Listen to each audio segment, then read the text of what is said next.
जय हिंद दोस्तों। कैसे हैं आप लोग? उम्मीद है अच्छे होंगे। चलिए आज हम लोग मुगल प्रशासन के बारे में पढ़ेंगे। इसमें जितनी इम्पोर्टेंट बातें हैं जो एग्जाम में पूछे गए हैं उसको पढ़ लेंगे और उसके बाद से फिर अगला जो वीडियो आएगा सीधा हम लोग आधुनिक भारत की ओर आगे बढ़ेंगे। ठीक है। मुगल काल से रिलेटेड जितने भी मुख्य बातें हैं वो सारी चीजें बता चुका हूँ। देखिए एक बार मैं बता देता हूँ आपको, ये सारे वीडियो आपको मेरे चैनल के प्लेलिस्ट में आपको मिल जाएंगे। देखिए सबसे पहले हम लोगों ने मुगल काल के अंतर्गत बाबर के बारे में पढ़ा था, फिर हुमायूं के बारे में पढ़ा, फिर शेर शाह सूरी के बारे में पढ़ा। उसी में सूर्यवंश एक अलग वंश है, उसको भी हम लोगों ने पढ़ा सीक्वेंस वाइज। उसके बाद से फिर हुमायूं के बारे में फिर से समय काल आता है, उसको पढ़े, फिर अकबर के बारे में, फिर जहांगीर, फिर यहाँ पे शाहजहां छूट गया है, शाहजहां। उसके बाद से लास्ट में हम लोग औरंगजेब के बारे में पढ़े। ठीक है। तो इस तरीके से ये हमारा जो मुगल प्रशासन है, अब हम लोग इसकी ओर आगे बढ़ेंगे। ये जो सीक्वेंस वाइज वीडियो है आपको प्लेलिस्ट में मिल जाएगा, आप जा करके देख लीजिएगा। बहुत अच्छे से आपको नोट्स वगैरह बना सकते हैं, बहुत बहुत अच्छे से आपको समझ में भी आएगा। तो चलिए अब हम लोग मुगल प्रशासन को पढ़ते हैं। देखिए जो मुगल प्रशासन है उनका जो प्रशासन का व्यवस्था है यहाँ पे, उनका डायग्राम के हिसाब से मैं समझाने का कोशिश कर रहा हूँ आपको। बहुत आसान है। देखिए इसमें 5 स्तर बनाया गया है प्रशासन के रूप में। देखिए सबसे पहले और सबसे बड़ा जो स्तर है वो साम्राज्य का है, यहाँ पे आपको दिख रहा होगा। देखिए मैं हाईलाइट भी कर रहा हूँ, ये जो है, ये जो पूरा क्षेत्र है, ठीक है, रेड कलर में, ये आपका साम्राज्य है। साम्राज्य के अंतर्गत, ठीक है, उससे निचला हिस्सा जो होता है वो सूबा होता है। सूबा होता है, सूबा से सूबा के अंदर में, सूबा के अंदर में जो क्षेत्र में अलग अलग क्षेत्र में विभाजित होते हैं वे सरकार होते हैं। ठीक है। सरकार, देखिए यहाँ पे एग्जाम्पल से यदि हम लोग समझें तो ये जो साम्राज्य है, साम्राज्य हम लोगों का देश हो गया। साम्राज्य के अंदर में हमारे बहुत सारे स्टेट्स हैं, तो ये स्टेट्स हो गया। जो सूबा है उस पे आप ये सूबा को स्टेट के पॉइंट ऑफ व्यू से देख सकते हैं। और उसके बाद से निचला स्तर जिला होता है, तो जिला देख सकते हैं। उसके बाद से आता है परगना। ठीक है। तो परगना यहाँ पे हम लोग का एक विकास खंड इस तरीके से भी जो बना रहता है अलग अलग, वो हम लोग यहाँ पे देख सकते हैं। और सबसे निचला इस स्तर इसमें होता है गांव का, तो हम लोग फिर आगे गांव देख सकते हैं। ठीक है। तो इस तरीके से आपको देखने के लिए मिल जाएगा। सबसे पहले हम लोग देख रहे हैं यहाँ पे साम्राज्य, सबसे बड़ा स्तर। ठीक है। उसके बाद से सूबा, उसके बाद से सरकार, उसके बाद से परगना और फिर गांव। ठीक है। सभी एक दूसरे के अंदर है, तो आप उस तरीके से डायग्राम को देख करके आप समझ सकते हैं। चलिए अब आगे बढ़ते हैं, थोड़ा डिटेल्स में देखते हैं इन सबको।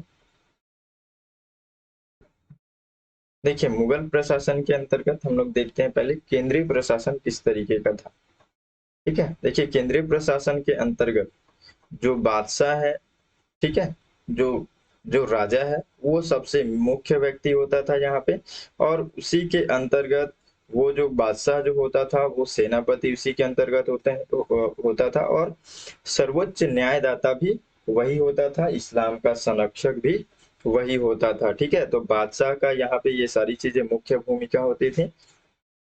और आप देखे ही होंगे जितने भी राजा होते हैं उन्हीं के हाथ में हर चीज होता है। लेकिन प्रशासन की दृष्टि से सभी लोग जो अपना प्रशासन का काम है वो सभी अलग अलग कैटेगरी में बांटे होते हैं, तो उस सबको हम लोग अभी देखेंगे। ठीक है। देखिए यहाँ पे लिखा भी है कि मुगल साम्राज्य की विशालता के कारण से प्रशासनिक संचालन के लिए प्रशासनिक अधिकारियों को नियुक्त किया जाता था। ठीक है। इनकी जो भाषा थी वो क्या थी? फारसी। देखिए यहाँ पे एक प्रश्न पूछा गया है कि मुगल काल में दरबारी भाषा थी। ठीक है। एसएससी 2018 में पूछा गया है, तो ध्यान रखेंगे इस तरीके से प्रश्न बन सकता है। तो ये फारसी भाषा थी। ठीक है। आगे बढ़ते हैं। देखिए अब यहाँ पे जितने भी प्रशासन में अलग अलग विभाग थे, ठीक है, अलग अलग पद थे, तो उनके बारे में अब हम लोग यहाँ पे पढ़ेंगे। मुगल प्रशासन के अंतर्गत एक वजीर का पद है। ठीक है। दीवान या वजीर। ठीक है।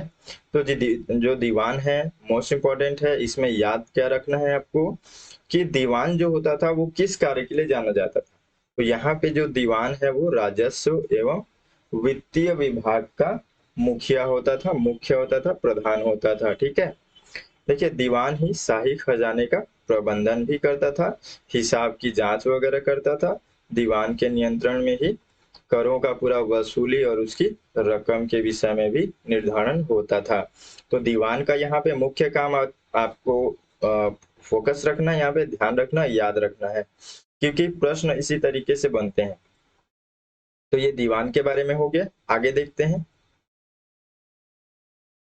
देखिए दीवान के बारे में ही यहाँ पे औरंगजेब के समय में जो असद खां था, ये मोस्ट इम्पोर्टेंट है, बहुत अच्छे से याद रखेंगे। असद खां के बारे में, ये औरंगजेब जो है उसके समय काल का दीवान है। ठीक है, जो कि सर्वाधिक 31 वर्षों तक, यहाँ पे एक फैक्ट है ये, तो फैक्ट के रूप में थोड़ा सा याद रखेंगे इसको।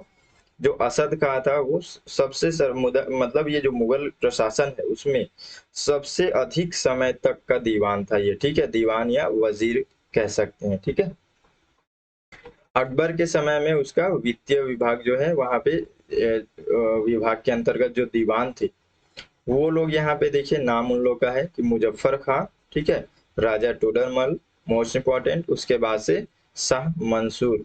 तो प्रश्न इस तरीके से बन सकता है कि अकबर के समय काल में वित्तीय विभाग का दीवान निम्नलिखित में से कौन सा था या कौन नहीं था। ठीक है, तो तीन ऑप्शन तो यहाँ पे है ही है, एक ऑप्शन आपको गलत दे देगा, तो यहाँ से प्रश्न बनने का चांस रहता है। ठीक है, तो ध्यान रखेंगे। चलिए आगे बढ़ते हैं। अब यहाँ पे एक पद है मीर बख्शी। ठीक है, तो मीर बख्शी जो है यहाँ पे ये सेना का सर्वोच्च अधिकारी होता है। देखिए प्रश्न यहाँ से बना हुआ है, मुगल काल में सेना का प्रधान निम्न में से कौन था। ठीक है, ये यूपीपीसी 2020 में इस तरीके से प्रश्न बना है। तो सेना का प्रधान यहाँ पे आपको मुगल प्रशासन के अंतर्गत समझ में आ गया, क्या नाम है, मीर बख्शी। ठीक है, तो मीर बख्शी जो है याद रखेंगे इसको, सेना का सर्वोच्च अधिकारी होता है। मुगलों की मनसबदारी प्रथा के कारण से जो मीर बख्शी है उसका पद जो है अधिक महत्वपूर्ण हो गया था। मीर बख्शी का जो पद है वो अकबर के शासन काल में प्रारंभ हुआ था। तो सबसे मोस्ट इम्पोर्टेंट दो बातें आपको याद रखना है, एक जो है सर्वोच्च अधिकारी होता है मीर बख्शी। आपको कभी भी ये मीर बख्शी दिखता है इसका मतलब आपको ये समझ जाना है कि ये जो है ये सेना का सर्वोच्च अधिकारी है और ये जो है अकबर के समय काल में प्रारंभ हुआ था। आगे देखते हैं। प्रधान काजी, ठीक है, या प्रधान न्यायाधीश, ठीक है, इसको काजी उल कुजात भी कहते हैं। ठीक है, ये फौजदारी मुकदमों का फैसला इस्लामी कानूनों के अनुसार करता था। ठीक है, उसके बाद से देखते हैं यहाँ पे ये समझ में आ गया प्रधान काजी। ठीक है, एक तरीके से उस समय के न्यायाधीश। प्रधान काजी जो है वो प्रांत, जिला, नगर के काजियों को भी यहाँ पे नियुक्ति करता था। ठीक है, काजी के जो सहायक होते थे वो होते थे मुफ्ती। ठीक है, मुफ्ती यहाँ पे अरबी न्याय शास्त्र के एक तरीके से यहाँ पे विद्वान होते थे वो लोग, जो मुकदमों में शरीयत कानून और मूल रूपों का जिसे यहाँ पे मशविरा करते थे। मतलब एक तरीके से क्या है कि ये इनका भी एक ग्रुप होता था। ठीक है, उसमें जितने भी जो भी शरीयत है, ठीक है, उस हिसाब से जो नियम कानून है उस हिसाब से इस्लाम का कानून को ध्यान रखते हुए किसी भी टॉपिक पे ये लोग चर्चा करते थे कि क्या सही है और क्या गलत है। ठीक है, तो ये जो मुफ्ती है इनका इस तरीके का काम होता था और इसी आधार पे फिर जो काजी जो है वो निर्णय लेते थे। ठीक है, चलिए आगे देखते हैं। मुहत्सिब, ये भी मोस्ट इम्पोर्टेंट है। मुहत्सिब जो है ये यहाँ पे कानून के अनुसार जो है प्रजा सही तरीके से, हम लोग पढ़े हैं ये औरंगजेब के समय में भी पढ़े थे कि जो मुहत्सिब है वो क्या करता है कि उसके साम्राज्य में, ठीक है, जितने लोग हैं वो लोग शरीयत के हिसाब से यानी कि इस्लामिक कानून के हिसाब से अपना जीवन जी रहे हैं कि नहीं, जीवन यापन कर रहे हैं कि नहीं, यानी कि उनका जो व्यवहार है नैतिक व्यवहार, ठीक है, उनके अनुसार जो इस्लामिक परंपरा है उस हिसाब से अगर चल रहे हैं तो नैतिक नियम है, तो उस हिसाब से वो लोग चल रहे हैं कि नहीं, उन्हीं को ये देख रेख करता था। ठीक है, तो यहाँ से एक प्रश्न बना हुआ है, देखिए मुगल प्रशासन में मुहत्सिब था। ठीक है, यहाँ पे बीपीएससी 2019 में ये प्रश्न पूछा गया है। तो देखिए यहाँ पे ऑप्शन किस तरीके से दिया है। विदेश विभाग का मुख्य सेना अधिकारी, ठीक है, लोक आचरण अधिकारी और पत्र व्यवहार विभाग के अधिकारी। तो लोक आचरण अधिकारी होता था। ठीक है, आगे देखिए मीरे समा, याद रखिएगा मीरे समा, ये जितने भी हैं सब मोस्ट इंपॉर्टेंट है। ठीक है, यहाँ से प्रश्न बन सकता है, इसलिए ये सबको रखा गया, तो आप सभी को थोड़ा ध्यान देंगे। देखिए यहाँ पे ये शाही महल, हरम, रसोई और कारखानों आदि का प्रबंधक होता था। तो मीरे समा के मतलब समझ में आ गया यहाँ पे। ठीक है, महल वगैरह का, हरम, रसोई, कारखाना, इन लोगों का एक तरीके से प्रबंधन का काम, मैनेजमेंट का काम करता था। देखिए यहाँ पे सद्र उस सद्र, ठीक है, प्रधान सद्र, ये जो है ये धार्मिक मामले और दान संपत्ति, ये सब दायित्व इसका ये दायित्व था। ठीक है, मतलब इसका ये प्रधान होता था, धार्मिक मामले से रिलेटेड या दान वगैरह देना, तो ये सद्र उस सद्र के या फिर प्रधान सद्र के अंतर्गत होता था। यहाँ पे मुस्तौफी, ठीक है, मुस्तौफी जो है यहाँ पे देखिए महालेखाकार होता था इनके समय में। ठीक है, मुगल प्रशासन के अंतर्गत। चलिए आगे देखते हैं। तो ये हो गया केंद्रीय प्रशासन। अब हम लोग देख रहे हैं यहाँ पे प्रांतीय प्रशासन। ठीक है, अकबर के द्वारा सर्वप्रथम प्रांतीय प्रशासन हेतु यहाँ पे आधार प्रस्तुत करते हुए 12 सूबों को यहाँ पे बांटा गया था, स्थापना किया गया था। ठीक है, हम लोग यहाँ पे समझ गए ना, सूबा पहले साम्राज्य, उसके बाद से सूबा आएगा। मैप अभी और हम लोग देखेंगे नीचे में, तो धीरे से क्लियर हो जाएगा, कंफ्यूजन खत्म होगा आपका। अभी जैसे हम लोगों का देश है, तो देश यहाँ पे इनका साम्राज्य हो गया, और उसके अंतर्गत जो राज्य है, ठीक है, वही राज्य यहाँ पे सूबा के तरीके से है।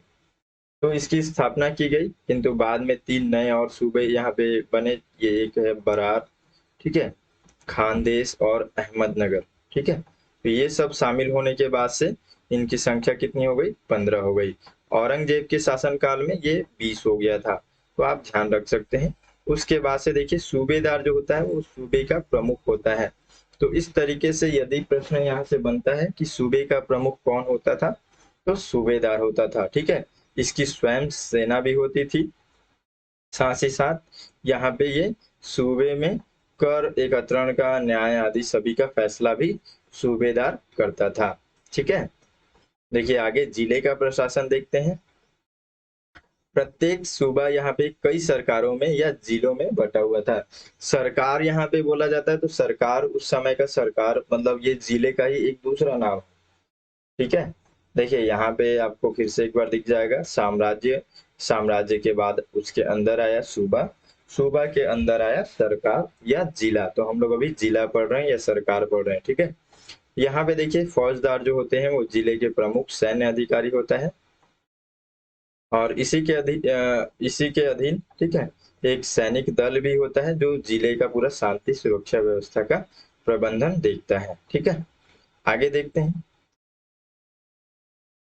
परगने को देखते हैं। ठीक है, परगना ये कैसे इसके अंतर्गत आया, देखिए साम्राज्य, ठीक है, कंफ्यूजन नहीं होना है, साम्राज्य, उसके बाद हम लोग देखिए उसके अंदर सूबा, सूबा के अंदर यहाँ पे सरकार या जिला, उसके बाद से आया परगना। ठीक है, तो परगना में यहाँ पे देखते हैं प्रत्येक सरकार या जिला कई परगनों में बटा हुआ है। ठीक है, होता था उस समय। तो ये जो मुगल प्रशासन है, इमेजिन करते हुए आप पढ़ेंगे। ठीक है, और परगने का जो मुख्य अधिकारी होता था यहाँ पे वो होता है सिखदार। ठीक है, ठीक है, सिखदार।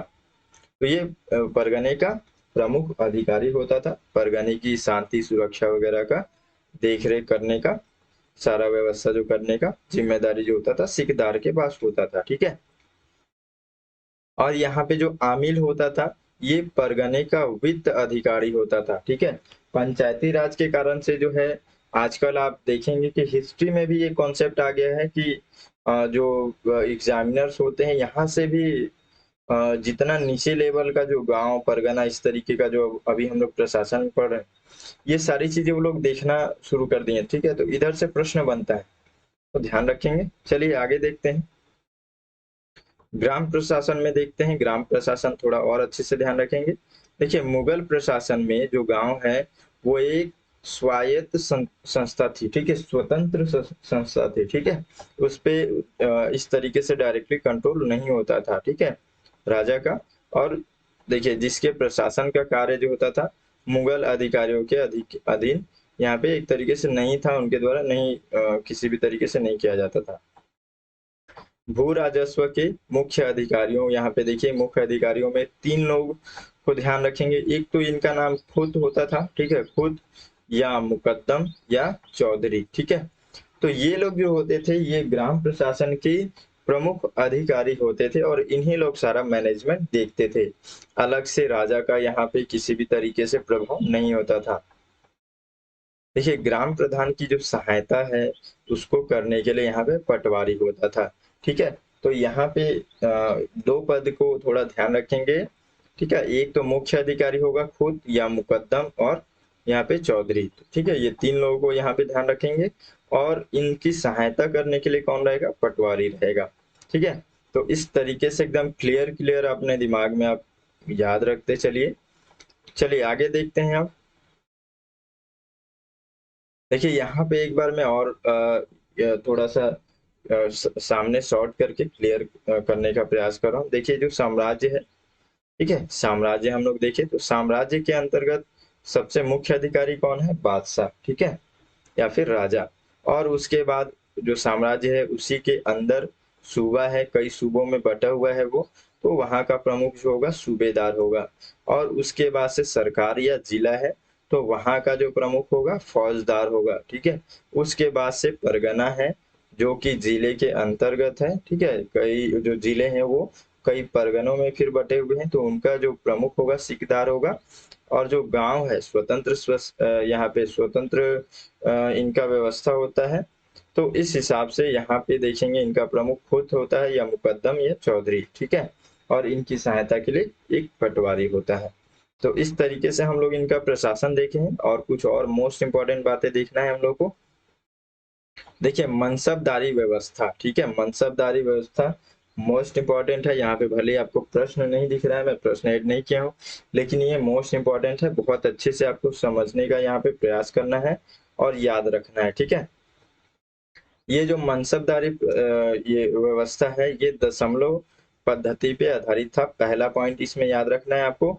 इसके अंतर्गत 10 से लेकर के 5000 तक यहाँ पे मनसब दिया जाता था। देखिए, यहाँ पे जो मनसबदारी व्यवस्था, तो मनसब जो है, मनसब इसका शब्द का बस अर्थ आप ध्यान रखेंगे तो आपको क्लियर हो जाएगा। देखिए, मनसब का मतलब है उस समय का जो समय काल जो है, मुगल का जो समय काल है, उस समय मनसब का मतलब पद होता था, ठीक है। जो आज आज हम लोग जो जितना भी गवर्नमेंट या फिर हर एक चीजों में हम लोग किसी भी यदि हम लोग जॉब के लिए अप्लाई करते हैं तो उसमें एक पद होता है, ठीक है। तो उस पद के लिए यहाँ पे हम लोग उसके लिए एग्जाम देते हैं, तैयारी करते हैं, और उस पद से हम लोग काम करते हैं, ठीक है। वो हमारा एक तरीके से पहचान भी होता है। तो यहाँ पे जो है मनसब का मतलब यहाँ पे पद होता है, ठीक है। तो मनसब का अर्थ हो जाएगा पद। सबसे पहला ये ध्यान रखना है, थोड़ा सा इसको ध्यान रखेंगे तो इसी के हिसाब से आप हर चीज समझते हुए चले जाएंगे, ठीक है। तो मनसबदारी व्यवस्था, ठीक है, तो मतलब पद का, एक पद को ऑर्गेनाइज तरीके से करने का एक व्यवस्था, ठीक है, एक टेक्निक। तो इसी को हम लोग मनसबदारी व्यवस्था कहते थे, ठीक है। आगे देखिए और समझ में आएगा।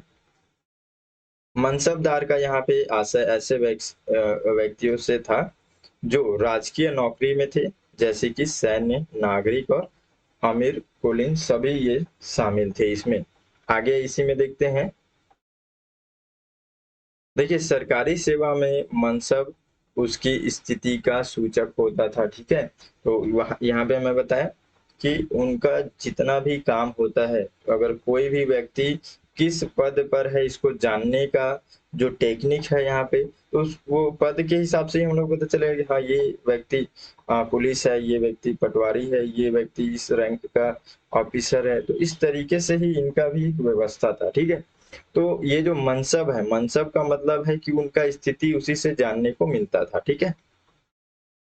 देखिए, ये मध्य एशिया में सर्वप्रथम मंगोलों ने ये व्यवस्था की शुरुआत की थी, ठीक है। और यहाँ पे मोस्ट इम्पोर्टेंट है, याद रखेंगे, अकबर ने, ठीक है, 1575 ईस्वी में यहाँ पे प्रारंभ किया था मनसबदारी व्यवस्था।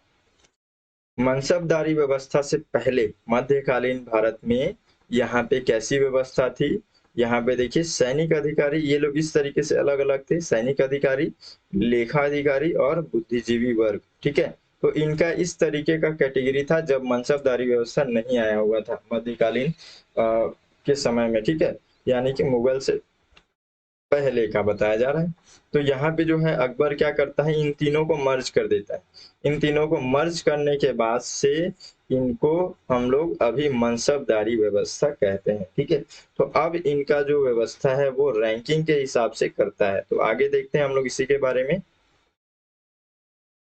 देखिए मनसबदारी जो है इसको अब बनाया, इन तीनों को तो मर्ज कर दिया। देखिए ये सैनिक अधिकारी, लेखा अधिकारी और बुद्धिजीवी वर्ग, इनको मर्ज कर दिया। अब इनका सिद्धांत बनाए कि इनको दो सिद्धांत के हिसाब से चलना है। ठीक है, तो उसी को हम लोग अब यहाँ पे देखते हैं, अच्छे से एकदम क्लियर होगा आपको धीरे से। तो यहाँ पे देखिए दो सिद्धांत है, उसी के हिसाब से पूरा मनसबदारी व्यवस्था चलता है।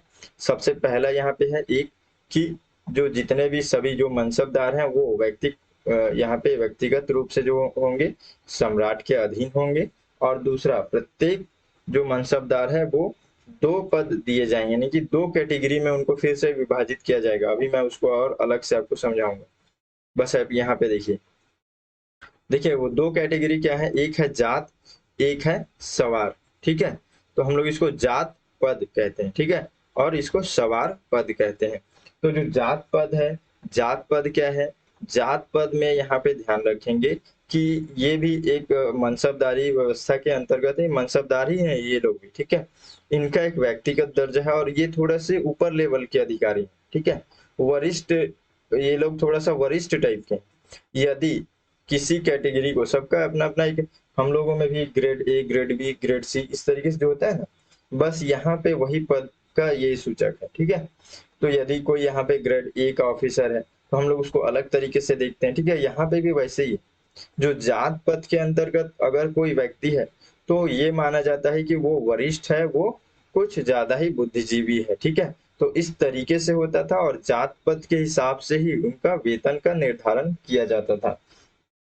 तो जब भी जात पद, यहाँ से प्रश्न आता है, ठीक है, प्रश्न बनता है, जब भी जात पद के बारे में बताया जाए तो आपको ये याद रखना है कि इसमें जो है बुद्धिजीवी वर्ग, वरिष्ठ वर्ग इसमें आते हैं और जात पद के हिसाब से ही उनका वेतन का भी निर्धारण होता है। अब देखिए सवार पद क्या है। ठीक है, सवार पद जो है इसमें जो मनसबदार होते हैं उनके पास कितने घोड़े होने चाहिए, कितने घुड़सवार रखना है, इनका निर्धारण सवार पद के यहाँ पे पद के अनुसार यहाँ पे होता था। तो यहाँ जो मनसबदार है इनके अंतर्गत घोड़े और घुड़सवार को रखने का निर्धारण होता था। तो ये दोनों पद को ध्यान रखेंगे, इसी के अंतर्गत है जात पद और सवार पद, मतलब उसी को और नीचे विभाजित कर दिया गया। देखिए आगे।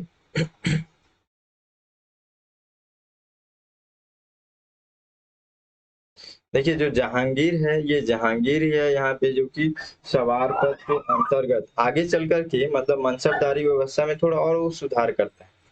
ठीक है, तो वो जो सुधार करता है उसमें फिर से जो सवार पद है, यहाँ पे सवार, ये जो सवार पद है, ठीक है, इसमें घोड़े कितने रखने हैं, घुड़सवार कितने रखने हैं, इनका जानकारी मिलता है। तो यहाँ पे क्या करता है, जो जहांगीर है उसमें थोड़ा सा और सुधार करता है और इसी पद में फिर से एक कैटेगरी बनाता है दुअस्पा। ठीक है, दुअस्पा और सिंह अस्पा, इसकी व्यवस्था करता है। ठीक है, तो यहाँ पे अब ये मोस्ट इम्पोर्टेंट है, ध्यान रखना है कि ये दुअस्पा क्या है और सिंह अस्पा क्या है। तो यहाँ पे आगे देखिए कि जो यहाँ पे दुअस्पा है, इसका केवल एक साधारण सा मतलब ये है कि जो सवार है, ठीक है, सवार अब यहाँ पे पद हो गया। ठीक है, याद रखेंगे। तो जो दुअस्पा के अंतर्गत जो आने वाला सवार है वो, उसके पास दो घोड़े हो सकते हैं। ठीक है, तो उनको दो घोड़े रखना है। ठीक है, और यहाँ पे सिंह अस्पा अगर कोई है तो उसका तात्पर्य यह है कि वो जो सवार है, जो मतलब सिंह अस्पा के अंतर्गत जो सवार है, जो व्यक्ति है, ठीक है, उसके पास तीन घोड़े हो सकते हैं। तो इस तरीके से इनको दो कैटेगरी में फिर से बांटा। सवार यहाँ पे क्या है, कंफ्यूजन नहीं होना, यहाँ पे जो सवार है ना, जात पद सवार पद, तो ये जात पद तो वरिष्ठ व्यक्ति लोग हो गए, यहाँ पे सवार पद के अंतर्गत जो अलग प्रशासन के अधिकारी हैं वो इसके अंतर्गत आ रहे हैं। तो इसके अंतर्गत घोड़े का भी मैनेजमेंट, घुड़सवार इनका निर्धारण है। तो इसी के अंतर्गत और इसी में डिवाइड करके बताया गया कि कौन कितना घोड़ा रखेगा, उस किस तरीके से उसका मैनेजमेंट करेगा। देखिए यहाँ पे एक प्रश्न पूछा गया है, मनसबदारी, यहाँ पे मनसबदारी प्रथा में दू अस्पा और सी अस्पा प्रथा का सर्वप्रथम किसने शुरुआत की थी। ये यूपी पीसीएस 2019 में ये प्रश्न पूछा गया था। ठीक है, तो आपको यहाँ पे ये ध्यान रहेगा। ठीक है, जहांगीर के द्वारा इसकी शुरुआत की गई थी। देखिए इसको अब हम लोग थोड़ा सा डायग्राम के हिसाब से भी समझने की कोशिश करते हैं। ये देखिए एक बार इसको समझ लेंगे अच्छे से ना, तो आपको फिर दोबारा कभी भी इस चीज में परेशानी नहीं होगा। ठीक है, देखिए सबसे पहले मनसबदारी व्यवस्था में मनसबदार है। ठीक है, उस मनसबदार को यहाँ पे क्या किए, दो भागों में विभाजित किए। कौन कौन सा, एक जात पद और एक सवार पद। तो पद को हम लोग छोड़ देते हैं, अभी केवल नाम देखते हैं। तो एक जात को बांटे, जात का मतलब यहाँ पे जाति वाला कैटेगरी नहीं है। ठीक है ना, जात बस एक नाम है। तो यहाँ पे जात और सवार, इसको हम लोग सबसे पहले सबसे ऊपर लेवल में बांटे।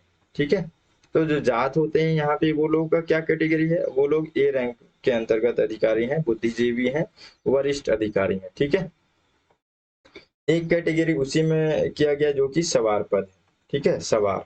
ठीक है, इसके अंतर्गत जो है इनका जो घुड़सवार है, घोड़े हैं, इनका अब इसमें मैनेजमेंट करेंगे। ठीक है, बुद्धिजीवी वर्ग यानी कि एक तरीके से थिंक टैंक भी कह सकते हैं इनको। ठीक है, मतलब वो लोग प्रशासन किस तरीके से चलाना, वो लोग उस चीज का मैनेजमेंट करने का एक तरीके से नियम कानून इस सब चीजों पे डिस्कस करेंगे। ऊपर लेवल पे मैनेजमेंट करेंगे, लेकिन उसके नीचे लेवल को फॉलो अप करेंगे सवार। ठीक है, तो इसके अंतर्गत ये लोगों के पास कितना घोड़ा हो, कितना घुड़सवार, उनका सबका मैनेजमेंट यहाँ पे किया गया। तो आगे चल करके जहांगीर आया, जहांगीर क्या किया, उन्हीं सवार के अंतर्गत दो कैटेगरी और बना दिए ताकि और सुविधा हो। तो इनको दू अस्पा और सिंह अस्पा में बांट दिया। ठीक है, तो दो अस्पा के अंतर्गत दो घोड़े रखना है, दो दो यहाँ पे दिया हुआ है। ठीक है, तो दो मतलब यहाँ पे दो घोड़े, तो दो घोड़े यहाँ पे इनको रखना था। सिंह अस्पा में तीन घोड़े इनको रखना था। तो इस तरीके से मनसबदारी व्यवस्था का जो एक डायग्राम के हिसाब से भी आप समझ गए हैं, अब थोड़ा बहुत मेरे हिसाब से क्लियर होगा। और एक दो बार और अच्छे से समझेंगे, पढ़ेंगे तो आपको और अच्छे से क्लियर हो जाएगा। ठीक है, देखिए कुछ और खास बातें यहाँ पे ध्यान रखेंगे मनसबदारी व्यवस्था के बारे में। मनसबदारी व्यवस्था जो था ये वंशानुगत नहीं था। ठीक है, देखिए ये जो इस तरीके की जो व्यवस्थाएं है मोस्ट इंपॉर्टेंट होती है। देखिए यहाँ से दो प्रश्न आपको मैं बता दिया हूँ, और भी यहाँ से प्रश्न पूछे गए हैं। तो यहाँ से जो प्रश्न होते हैं वो थोड़े से बड़े बड़े प्रश्न भी बनते हैं इसमें से। ठीक है, तो आप ध्यान रखेंगे। देखिए एक प्रश्न यहाँ पे पूछा गया है कि मुगल प्रशासन व्यवस्था में मनसबदारी प्रणाली को किसने प्रारंभ किया था। तो ये एनटीपीसी 2021 में पूछा गया प्रश्न है। ठीक है, तो आप इस तरीके से जितने भी प्रश्न बन रहे हो सकते हैं यहाँ से और भी प्रश्न बने, क्योंकि ये बहुत ज्यादा इंपॉर्टेंट कॉन्सेप्ट है और इसको मैं समझाने का प्रयास कर रहा हूँ आपको। इतना में आप बहुत अच्छे से यहाँ से ही प्रश्न बनेगा, और आप कोई भी प्रश्न अगर मनसबदारी व्यवस्था से बनता है तो आप यहाँ पे बना लेंगे उसको। ठीक है, बस आप थोड़ा ध्यान से समझिए इसको। तो मनसबदारी जो व्यवस्था है ये क्या है, वंशानुगत नहीं था। ठीक है, बल्कि योग्यता को यहाँ पे मुख्य आधार माना जाता था। ठीक है, देखिए इसमें 10 से 500 तक यहाँ पे मनसब प्राप्त करने वाला जो व्यक्ति होता था उसको मनसबदार कहते थे। मनसबदारी व्यवस्था पूरे हैं। ठीक है, लेकिन सबका अब उसी में नाम अलग अलग कर दिए गए। रैंक 10 से 500 तक में मनसबदार मनसबदार कहलाएंगे। 500 से ये 2500 तक के जो मनसब प्राप्त करेंगे वो लोग क्या होंगे, उमरा कहलाएंगे। और जो 2500 से ऊपर का मनसब प्राप्त करेंगे वो अमीरे आजम कहलाएंगे। ठीक है, तो इस तरीके से इनका पूरा जितना मनसबदारी व्यवस्था है वो लोग उनको हम लोग यहाँ पे अच्छे से समझ गए हैं। ठीक है, देखिए मनसबदार को यहाँ पे नगद और जागीर दोनों के रूप में यहाँ पे परिश्रम दिया जाता था। देखिए यहाँ से एक और प्रश्न बना है, मुगल प्रशासन व्यवस्था में मनसबदारी प्रणाली को किसने प्रारंभ किया था। यहाँ पे भी वही प्रश्न रिपीट हो गया है, छोड़ दीजिए। ठीक है, तो यहाँ पे जो है जो मनसबदार होते थे, इनको दो तरीके से उनका पेमेंट किया जाता था। ठीक है, ये भी है, एक लास्ट टॉपिक है, याद रखेंगे।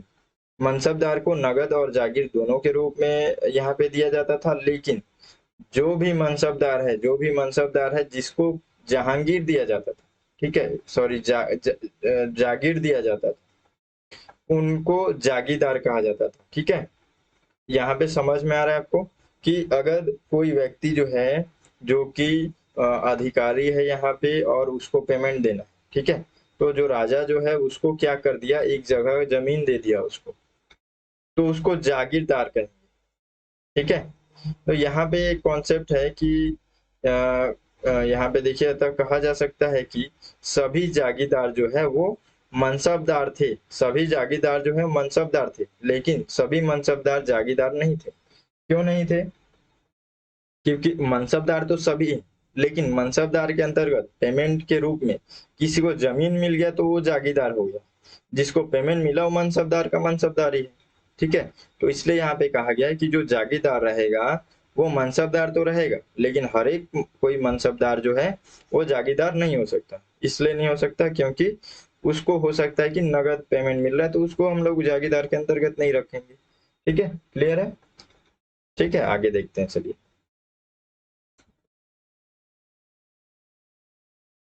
देखिए, अब यहाँ पे मुगल कालीन अर्थव्यवस्था के अंतर्गत हम लोग थोड़ा सा देखते हैं। ठीक है, और एक मिनट, एक मिनट रुकिएगा, चार्जिंग, लैपटॉप बंद हो जाएगा मेरा।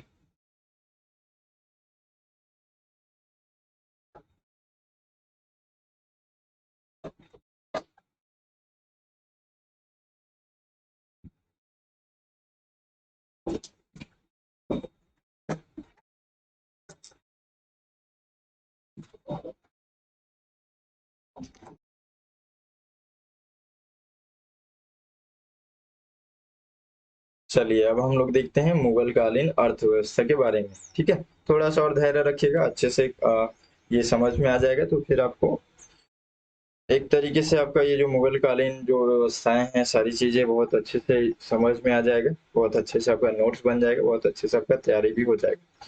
ठीक है, चलिए देखते हैं अब मुगल कालीन अर्थव्यवस्था के बारे में। यहाँ पे देखते हैं हम लोग थोड़ा कृषि के बारे में। ठीक है, अकबर के समय भू राजस्व व्यवस्था में यहाँ पे सुधार जो है, अकबर का ही यहाँ पे ये जो टोडरमल है अकबर के अंतर्गत, ठीक है, नवरत्न में से एक है, मोस्ट इम्पोर्टेंट है।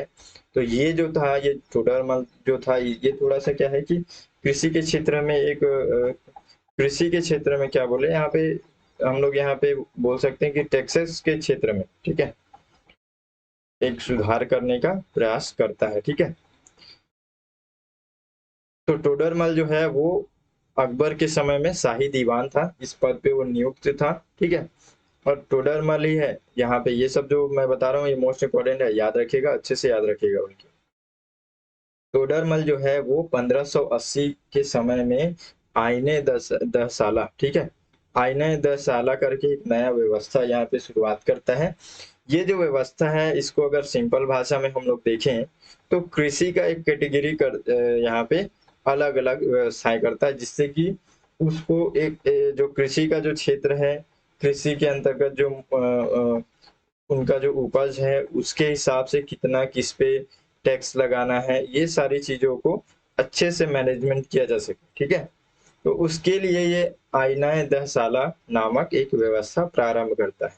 इसमें ये क्या क्या करता है, देखिए, अगर कोई एक बहुत बड़ा सा परती है, ठीक है, परती मतलब बहुत बड़ा सा एक क्षेत्र है जहाँ पे पूरा कृषि का एरिया है वो, ठीक है, अब उस कृषि का एरिया को 4 भागों में विभाजित किया जाएगा। ठीक है, ये आईनाए दहसाला जो है, जो टोडरमल का ये जो व्यवस्था है, मैं उसी को समझाने की कोशिश कर रहा हूँ। ठीक है, तो अब यहाँ पे जो पोलज है, ठीक है, अब यहाँ पे एक बड़ा सा जो क्षेत्र है, जो बड़ा सा क्षेत्र है जहाँ पे कृषि का पूरा क्षेत्र है, उसी में पहला कैटेगरी बनाया पोलज। ये पोलज जो है, इसमें क्या होता है कि ये जो पोलज, यानी कि पोलज केवल एक क्षेत्र का नाम है, ठीक है, उसी क्षेत्र में एक, उसी में से एक क्षेत्र में, मतलब जहाँ पे हर वर्ष यानी कि लगातार वहां पे कृषि अच्छा हो रहा है उस क्षेत्र में, मतलब एक खेत में समझ लीजिए, एक खेत में यदि हर वर्ष लगातार उसमें अच्छे से कृषि हो रहा है, अच्छे से उपज हो रहा है, लगातार वहां पे कुछ ना कुछ वहां पे उगाया जा रहा है, मतलब अच्छे से वहां पे फसल उग रहे हैं, तो वो जो क्षेत्र था उस क्षेत्र को पोलज के कैटेगरी में रखते थे। उसी के आगे यहाँ पे परती है, ठीक है। परती जो है ये ऐसा क्षेत्र था वहां पे उस समय कि एक वर्ष वहां पे कृषि किया जाता था, एक वर्ष नहीं किया जाता था, तो इसका कैटेगरी जो बना है वो बना है परती, तो इसको परती के क्षेत्र में रखा गया। उसके बाद यहाँ पे चाचर, ठीक है, चांचर या चाचर, तो इसमें क्या है कि एक ऐसा क्षेत्र, ठीक है, एक ऐसा खेत, यहाँ पे खेत हिसाब से अगर हम लोग देखें तो 3 या 4 वर्ष में एक बार वहां पे खेती होता था, तो ऐसा क्षेत्र जो था उसको यहाँ पे चाचर कहा गया, ठीक है। उसके बाद से जो अगला और लास्ट जो कैटेगरी था वो था यहाँ पे बंजर, ठीक है, जिसमें 5 वर्ष से खेती नहीं होता है, मतलब एक तरीके से क्या है कि हाँ, यहाँ पे व्यवस्था मैनेजमेंट जो है वो देख रहा है कि ये जो क्षेत्र है यहाँ पे लगभग 5 साल हो गए, उससे अब ज्यादा होने को है, अभी तक वहां पे कृषि नहीं किया गया, तो उस क्षेत्र को बंजर मान लिया जाएगा, ठीक है। तो इस तरीके से व्यवस्था किया गया, इस तरीके से डिवाइड करके। अब इससे क्या होगा, मान के चलिए कि ये जो क्षेत्र है, ये जो पोलज का जो क्षेत्र है, ठीक है, हम लोग भी खुद एक जमीन से जुड़े हुए लोग हैं, तो हम लोग को ये बहुत अच्छे समझ में आएगा कि जो क्षेत्र आप देख रहे हैं लगातार वहाँ कृषि हो रहा है, उस क्षेत्र में पहला सुविधा ये हो गया कि यदि वहां पे किसी भी तरीके से कमी होता है तो आप उसको तुरंत मैनेजमेंट करके पूरा कर सकते हैं, ठीक है, पानी का व्यवस्था कर सकते हैं, किस तरीके से वहां पे रोपण हो रहा है, किस तरीके से वहां का फसल का मैनेजमेंट है, कोई भी कमी होता है तो आप उसको पूरा कर सकते हैं। दूसरा चीज, इसी में आप टैक्सेस वगैरह लेने में आपको आसान होगा, ठीक है। तो ये जो पोलज का जो क्षेत्र था इसमें क्या है कि सबको पता है यहाँ पे ज्यादा उपज हो रहा है, तो यहाँ पे ज्यादा टैक्सेस लेते थे, तो इस तरीके से आपको ये सुविधा हो गया। तो ये टोडरमल के द्वारा किया गया चेंजेस था, एक व्यवस्था था, ठीक है, नया व्यवस्था था, ध्यान रखेंगे, ठीक है। इस तरीके से प्रश्न बनता है कि टोडरमल के द्वारा या फिर किसने आईने दहसाला नामक व्यवस्था का प्रारंभ किया था। आईना दहसाला किस व्यवस्था से संबंधित है, ठीक है, इस तरीके से प्रश्न पूछा जा सकता है। टोडरमल ने किस समय में आईना दहसाला नामक व्यवस्था का प्रारंभ किया था। 1580 ईस्वी में आईना दहसाला नामक व्यवस्था किस व्यक्ति ने प्रारंभ किया था, ठीक है। तो ये मैं प्रश्न बना रहा हूँ, किस तरीके से प्रश्न बन सकता है, ध्यान रखेंगे। चलिए आगे देखते हैं। देखिए, तुजुके बाबरी में यहाँ पे भारत में सिंचाई व्यवस्था के लिए नहरों का अभाव का उल्लेख किया गया है। तुजुके बाबरी जो है इसके अंतर्गत जो सिंचाई से व्यवस्था है जो उसमें एक तरीके से बताया गया कि बहुत ज्यादा सिंचाई वगैरह नहरों वगैरह पे ध्यान नहीं देते थे।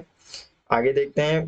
भारत में कृषि भूमि तो उपजाऊ थी किंतु उत्पादन के साधन साधारण थे और कृषि तकनीकी में बहुत उल्लेखनीय प्रगति भी नहीं हो सकी थी। तो इस तरीके से हम लोग देखते हैं मुगल कालीन जो कृषि क्षेत्र है उसमें बहुत ज्यादा उपलब्धि हासिल नहीं हो पाई थी। देखिए आगे, क्योंकि जनसंख्या कम थी और उनके अनुपात में कृषि भू क्षेत्र अधिक तथा लोगों के पास उत्पादन का अभाव नहीं रहा।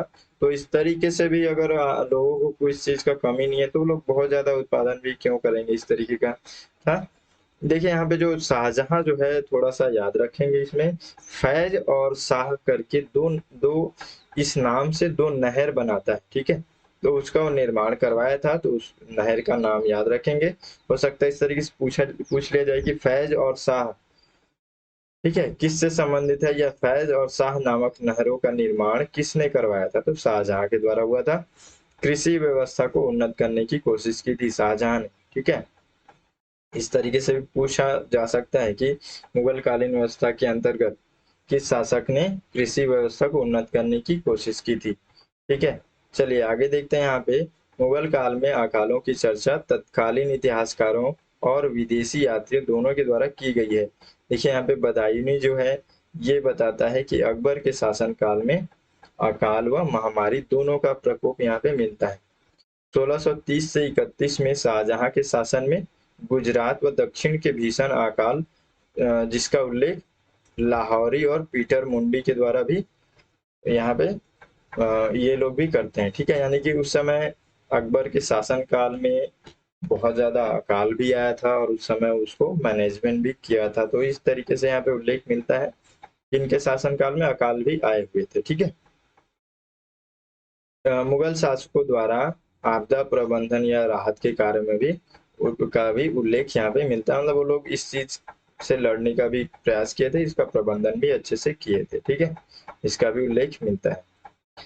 देखिए थोड़ा सा और यहाँ पे देख लेते हैं, मध्यकालीन क्षेत्र के अंतर्गत जो मुगल शासक थे उन लोग जो यहाँ पे खनिज उद्योग इनका ये क्या व्यवस्था था, ठीक है। तो इनको ये सब कहाँ से प्राप्त होता था। तो जो सोना है, सोना जो क्षेत्र है, ये सब अब प्रश्न बनने लगा है, ठीक है। तो हम लोग इसको देखेंगे। देखिए जो सोना जो है वो कुमाऊं पर्वत क्षेत्र जो है, पंजाब का नदी क्षेत्र जो है, यहाँ से इनको मिलता था सोना, ठीक है। उसके बाद से जो तांबा है इनको राजस्थान खेतड़ी से मिलता था, ठीक है। मध्य भारत में जो पूरा क्षेत्र है वहां से इनको तांबा मिल जाता था।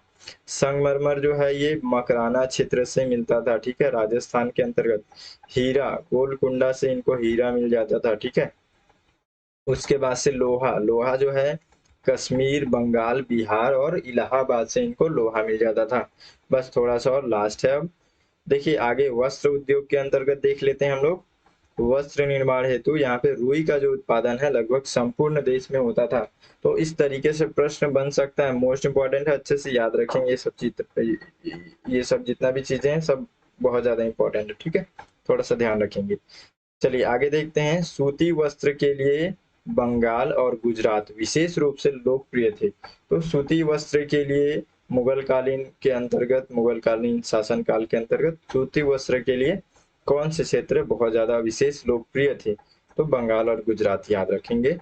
मलमल के कपड़ों के लिए बंगाल विश्वविख्यात था, ठीक है। समझ रहे हैं ना, यहाँ पे मलमल का जो कपड़ा है बहुत ही ज्यादा कीमती भी होता है, ठीक है, बहुत सॉफ्ट होता है। तो ये जो है ये बंगाल जो है वो पूरा विश्व में विख्यात विख्यात था। यानी पूरा विश्व के लोग भी जानते थे कि बंगाल जो क्षेत्र है वहां पे मलमल का कपड़ा मिलता है। देखिए आगे एक चीज और है यहाँ पे याद रखेंगे। जो सोरा होता है, शायद अभी बहुत लोग जानते भी होंगे, जो सोरा होता है उसे यहाँ पे एक तरीके से बारूद के निर्माण में काम आता था, ठीक है। सोरा एक पेड़ होता है, ठीक है, आप देखे होंगे बहुत जगह पे, बहुत लोगों को पता भी होगा। ये छोटा छोटा होता है जिसमें से धागे टाइप से निकलते हैं। तो पानी को ठंडा करने में और बारूद बनाने में भी ये इसका काम होता था, काम आता था ये, ठीक है। लेकिन यहाँ पे क्या है कि बहुत लोग हम लोगों को, हमारे देश में लोगों को जानकारी नहीं था, इसलिए बाहर के लोग देखिए यहाँ पे जो है ये मुख्य जो उत्पादन जो क्षेत्र है बिहार का जो क्षेत्र है वहां पे होता था। लेकिन बाहरी लोग आए, कौन आए, डच और अंग्रेज जो आए, ये लोग भारत से बाहर ले जाते थे इसको। यानी कि इसका बिजनेस जो करते थे ये लोग करते थे, डच और अंग्रेज लोग। चलिए आगे देख लेते हैं।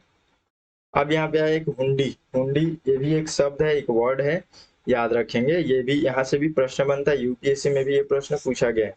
तो प्रश्न यहाँ पे तो नहीं लिखा हूं मैं, लेकिन आप इसको ध्यान रखेंगे। जो हुंडी है, हुंडी का सिंपल और साधारण यहाँ पे मतलब हम लोग ये समझते हैं कि आज के समय में एक एग्रीमेंट पत्र मिलता है, ठीक है। जो एग्रीमेंट जो पत्र होता है, हम लोग किसी भी चीज को लेने जाते हैं तो वहां पे एक लिखित रूप में जो दस्तखत वगैरह करके एक पर्ची टाइप से दे देते हैं, ठीक है। तो उससे भी हमारा वो काम बन जाता है, ठीक है, मतलब एक प्रूफ के रूप में।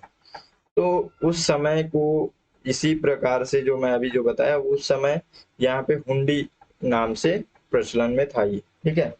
एक तरीके का एक प्रपत्र होता था, ठीक है, एक घोषणा पत्र होता था कि मैं इतना तक का दे मतलब देना बिजनेस के लिए, ठीक है, कि मैं इतना जो है इतना पैसा, इतना सिक्के, इतना इस चीज के लिए दूंगा। तो ये पत्र जो है उसको दे दिया जाता था, उससे अपना सामान ले लिया जाता था। तो इस तरीके से भी काम चलता था। तो देखिए यहाँ पे हुंडी का प्रचलन मुगल काल की व्यवस्था थी, जो कि व्यापारिक रूप से आदान प्रदान के लिए प्रपत्र के रूप में होती थी, ठीक है। उल्लेखनीय यह है कि ये बड़े व्यापार हुंडियों के माध्यम से ही होता था, ठीक है। तो ये क्लियर हो गया हुंडी क्या होता है, बस इतना ही जानना था, ठीक है। तो इस तरीके से ये जो हमारा मुगल कालीन व्यवस्था है, ये अच्छे से, मेरे हिसाब से मैं बहुत अच्छे से इसको कवर कर लिया हूँ। आप भी कमेंट करके जरूर बताइएगा कि आपको यहाँ पे अच्छे से कवर हो गया। बाकी हम लोग उत्तर मुगल काल और ये सब चीजें, बहुत सारी चीजें हम लोग पढ़ चुके हैं, ठीक है। मैं नहीं चाहता हूँ कि बहुत ज्यादा आपको कंफ्यूजन बढ़े, बहुत ज्यादा और आगे कुछ भी इम्पोर्टेंट नहीं है। आप बस इतने जितना चीजें अभी मैं बताऊं, बस इतने को अच्छे से सीक्वेंस वाइज पढ़ लीजिए, याद रखिए अच्छे से, प्रश्न किस तरीके से बन रहा है उसको उसको ध्यान दीजिए, ठीक है। इतने में आपका बहुत अच्छा सा एक जो मेडिवल हिस्ट्री है वो तैयार हो जाएगा, ठीक है। अब हम लोग मोस्ट इम्पोर्टेंट आगे बढ़ेंगे, धीरे धीरे हम लोग अब आधुनिक भारत की ओर आगे बढ़ेंगे, ठीक है। चलिए मिलते हैं फिर अगले वीडियो में, तब तक के लिए जय हिंद।